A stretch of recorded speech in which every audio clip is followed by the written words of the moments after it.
ਸ਼੍ਰੀ ਅਕਾਲ ਜੀ ਸਾਰਿਆਂ ਨੂੰ। ਹਾਂਜੀ ਦੇਖੋ ਆਪਾਂ ਹੋਰ ਡਿਜ਼ਾਈਨਰ ਸੂਟ ਲੈ ਕੇ ਆ ਗਏ ਹਾਂ ਤੁਹਾਡੇ ਲਈ। ਆਪਣੇ ਅੱਜ ਫਿਰ ਰੈਡੀ ਹੋਏ ਨੇ ਡਿਜ਼ਾਈਨਰ ਸੂਟ ਸਾਰੇ। ਇਹ ਦੇਖੋ ਇਹਦੇ ਵਿੱਚ ਆਪਾਂ ਕਲੀਆਂ ਸਟਾਈਲ ਦੇ ਵਿੱਚ ਡਿਜ਼ਾਈਨ ਕੀਤਾ ਹੈ।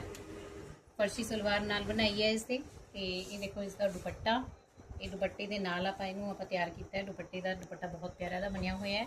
ਤੇ ਇਸ ਦੀ ਬੈਕ ਤੇ ਵੀ ਦੇਖੋ ਡਿਜ਼ਾਈਨਿੰਗ ਕੀਤੀ ਹੈ। ਇਹ ਇਸ ਦੀ ਬੈਕ ਦੀ ਡਿਜ਼ਾਈਨਿੰਗ ਆ ਗਈ ਸੇਮ ਇਸ ਤਰ੍ਹਾਂ। ਤੇ ਇੱਕ ਹੋਰ ਸੂਟ ਆਪਣਾ ਐਵੇਂ ਰੈਡੀ ਹੋਇਆ ਦੇਖੋ। ये देखो इसका नैक देखो कितना प्यारा इसका नैक बनया हुआ है। स्लीव्स से नीचे वर्क आ गया देखो। इसकी बॉटम आ गई।